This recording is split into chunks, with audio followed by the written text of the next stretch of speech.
जय हिंद दोस्तों। Class 9th का मैथ है प्रश्नावली 1.1। देखिए इसको कैसे बनाते हैं।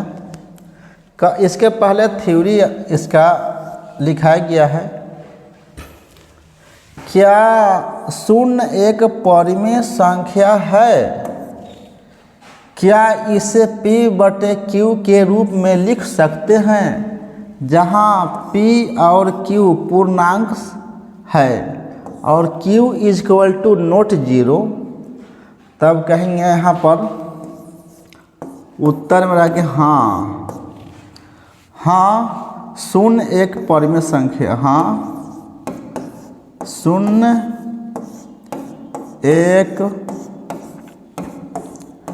परिमेय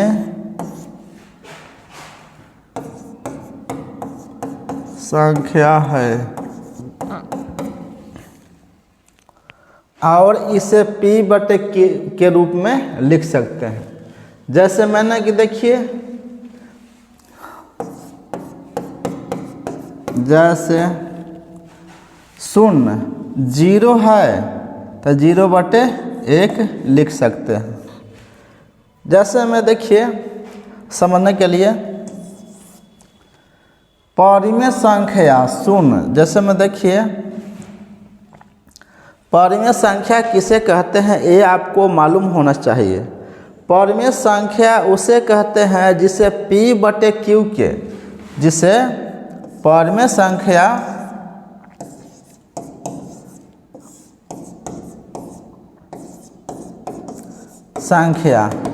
यानी कि P/Q के रूप में, जहाँ P/Q के रूप में होना चाहिए और Q बराबर नॉट जीरो, Q का मान जीरो नहीं होना चाहिए। तो यानी कि अब देखिए प्राकृतिक संख्या कितना, प्राकृतिक संख्या होता है 1 से शुरू, नेचुरल नंबर 1 से शुरू होता है, 1 2 3 4 ... 100 तक, ये प्राकृतिक संख्या हो गया। और एगो होता है होल नंबर यानी कि पूर्ण संख्या। तो देखिए पूर्ण संख्या होता है 0 से शुरू, इसी में प्राकृतिक संख्या में शून्य को शामिल कर देने से ये पूर्ण संख्या बन जाता है। क्या 0 1 2 3 ... 100 तक यही चला जाएगा। यहाँ कह रहा है क्या शून्य एक परिमेय संख्या है। तो देखिए परिमेय संख्या उसे कहते हैं नीचे 1 होना चाहिए। अगर 0 के नीचे 1 रख देता कोई दिक्कत नहीं है। तब यहाँ इसलिए शून्य क्या हो जाएगा, परिमेय संख्या हो जाएगा। अब देखिए अगला क्वेश्चन देखिए, और P और Q पूर्णांक है और Q का मान नॉट जीरो। यहाँ Q का मान कहाँ है, एक के स्थान पर हम 0 नहीं लिख सकते हैं, 0 हो जाएगा जहाँ यह परिमेय संख्या नहीं होगा। अगला देखिए क्या कह रहा है, चलिए लाइन कट गया। अगला देखिए एक क्वेश्चन नंबर 3 देखिए अच्छा से, लाइन कट गया है फिर भी देखिए जल्दी से बना देंगे। कह रहा है क्या यहाँ 3 और 4 के बीच 6 परिमेय संख्या ज्ञात करना है। तो कुछ नहीं करना है, 6 और +1 कर देना, हो जाएगा = 7 और 7 में दोनों में गुना करना है। के परिमेय संख्या पहला दूसरा के हल 6 परिमेय संख्या बोल रहा है। तो 3 और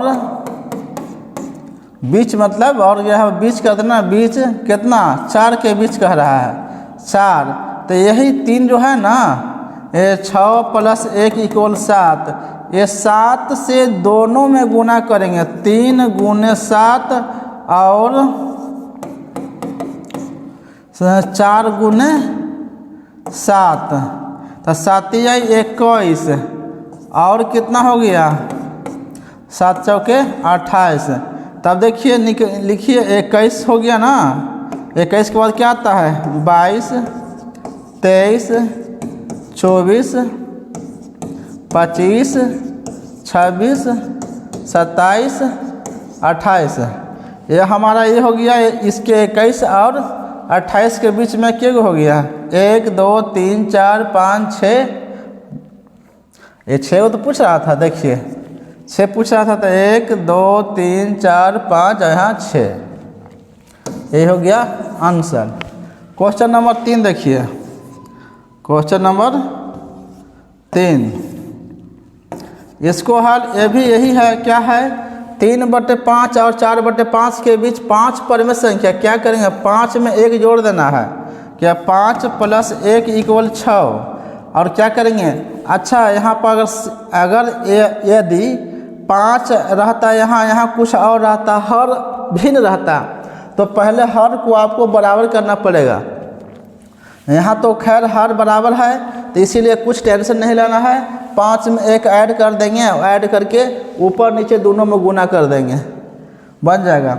और नहीं तो यदि रहता यहाँ पर हर, यहाँ 3 रहता, यहाँ 3 रहता, यहाँ 4 रहता, तो क्या करते? 4 में हर, इसका हर से इसमें ऊपर नीचे गुना करते, और इसका हर से इसमें ऊपर नीचे गुना करते, तो हर क्या हो जाएगा? हर बराबर हो जाएगा। और उसके बाद में 5 + 1 6 करके ऊपर नीचे गुना करते, तब आएगा। चलिए, तो यहाँ पर मेरा हर तो बराबर है, हर बराबर है, इसीलिए टेंशन नहीं लेना है, फट से बन जाएगा। देखिए क्या करिए, लिखिए इसको 3/5, और ये 6 है तो गुना कीजिए, ऊपर 6 और नीचे 6, और है तो और कर दीजिए। और यहाँ कितना है? 4/5, 4/5, तो यही 6 से गुना, ऊपर 6 और नीचे 6, तो क्या? 6 × 18, 18/6 = 30, और है तो और लिख दिया, 6 चौके 24, और 6 × 30। और इसके बीच में लिखे जाइए आप।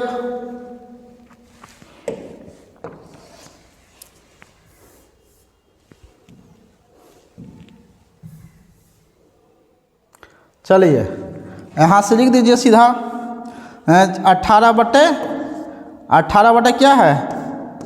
30। और यहाँ से आपको स्टार्ट हो जाता है 19/30, और कितना? 20/30, फिर कितना? 21/30, और 22/30, और यहाँ 23/30, 24/30, 25/30, 26/30। कितना चाहिए हमको? 1 2 3 4 5 6। कितना हमको चाहिए था? 5 चाहिए था ना। देखिए चाहिए था हमको कितना? 5। तो बहुत ज़्यादा हो गया, 5 ही लिखिए। ऐसे भी याद रखिएगा कि 1 2 3 4 5 कि 2 परमेय संख्याओं के बीच में अनंत परमेय संख्या होता है। दशमलव करके लिख देंगे, कितना हो जाएगा? कितना? हम आगे बढ़ गए थे, 24/, तो 1 2 3 4 5, 1 2 3 4 5, यहीं पर हो गया काम। ये वाला यहाँ और यहाँ हम आगे बढ़ गए थे, 1 2 3 4 और यहाँ 5, सॉरी आगे बढ़ गए थे। ये हो गया क्लियर। आगे बढ़ते हैं। देखिए क्वेश्चन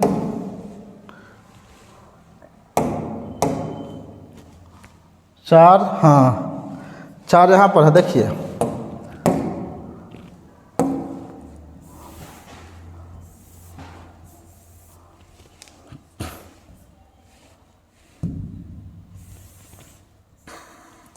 यह क्वेश्चन है आपका क्वेश्चन नंबर 4। देखिए अच्छा से दिख रहा है कि नहीं।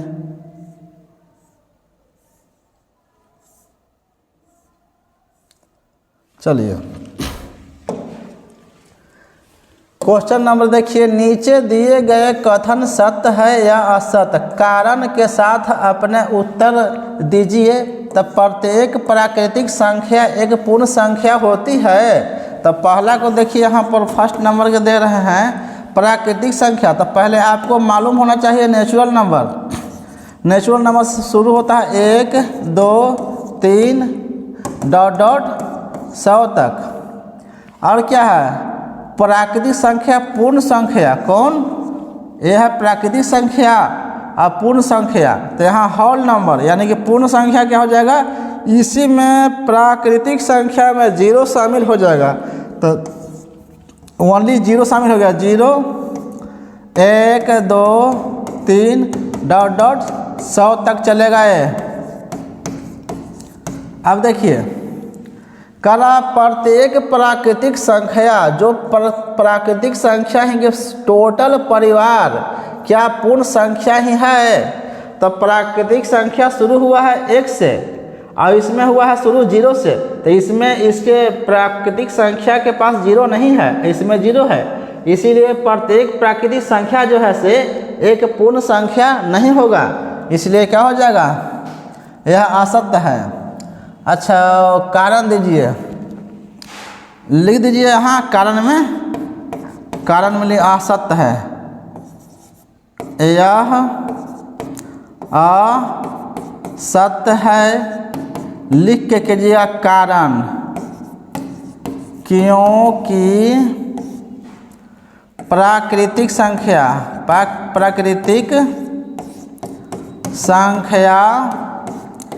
1 से शुरू होती है और क्या पूर्ण संख्या 0 से शुरू होती है। इसलिए क्या हो जाएगा, इसलिए यह असत्य है, असत्य हो जाएगा। चलिए अब क्वेश्चन नंबर 2 देखिए। 2 यहाँ देखिए, प्रत्येक पूर्णांक एक पूर्ण संख्या है। अब आपको मालूम होना चाहिए पूर्णांक संख्या किसे कहते हैं। इंटीजर पूर्णांक संख्या जानते हैं ऐसे होता है। संख्या रेखा आप पढ़े होंगे, जैसे में 0 हो गया। 0 पूर्णांक संख्या धनात्मक और ऋणात्मक दोनों होती है। तो इधर आएगा तो -1 -2 -3, इधर जाएगा तो +1 2 3, इस तरह से हो जाएगा। तो करा प्रत्येक पूर्णांक एक पूर्ण संख्या होती है। अब आप बताइए कि पूर्ण संख्या तो यहाँ बताए हैं होल नंबर, तो होल नंबर केवल 0 से शुरू होता है। अब पूर्णांक के यहाँ क्या होता है, पूर्णांक संख्या के पास माइनस भी होता है। इसके यहाँ यह स्टार्ट होता है कहाँ से, यहाँ से होता है। कौन? पर पूर्ण संख्या स्टार्ट होता है कहाँ से, ये स्टार्ट होता है ऊपर वाला में डालते हैं, कन्फ्यूज हो सकता है आपको। देखिए ये जो है से यहाँ पूर्ण संख्या शुरू होता है कहाँ से, 0 से। अब प्रत्येक पूर्णांक क्या माइनस वाला पूर्ण संख्या क्या है, नहीं है, इसीलिए क्या हो जाएगा, यह असत्य है। लिखेगा क्या, उत्तर लिख लीजिएगा, यह असत्य है। और कारण लिखिएगा, कारण क्योंकि पूर्णांक संख्या धनात्मक ऋणात्मक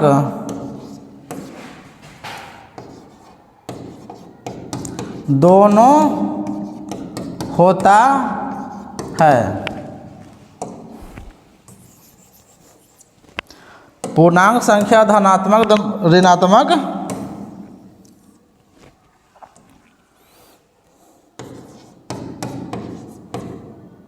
दोनों होता है, जबकि पूर्ण संख्या केवल धनात्मक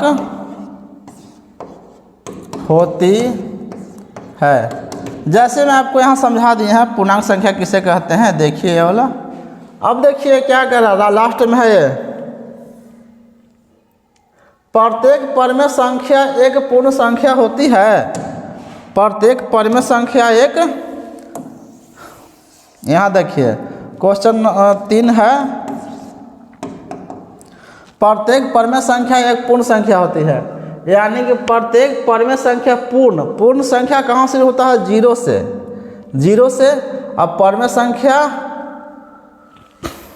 पूर्णांक है, पूर्ण संख्या होता है जीरो शुरू, यहाँ से जीरो से। अब बताइए परिमेय संख्या के यहाँ क्या होता है, धनात्मक और ऋणात्मक सब बटा में। देखिए यह असत्य है, यह असत्य है, यह असत्य है क्योंकि परिमेय संख्या धनात्मक और ऋणात्मक दोनों होती है। अब बताइए परिमेय संख्या क्या होता है, ये इधर देख लीजिए कहीं पर, परिमेय संख्या परिमेय होता है क्या, -1/2 हो सकता है, -7/3 हो सकता है, इस तरह से 8/3 हो सकता है, 10/2 हो सकता है। लेकिन नीचे कोई कीमत पर 0 नहीं होना चाहिए, वही परिमेय संख्या कहलाएगा। तो यह असत्य है, लिखिएगा क्योंकि, कारण में लिखिएगा क्योंकि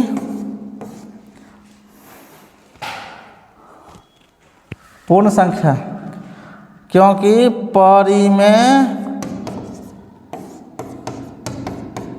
संख्या धनात्मक और ऋणात्मक दोनों होता है, जबकि पूर्ण संख्या केवल धनात्मक, जबकि पूर्ण संख्या केवल धनात्मक। बस हो गया, ये प्रश्नावली 1.1 का एंड हो गया। नेक्स्ट वीडियो मिलेंगे। जय हिंद।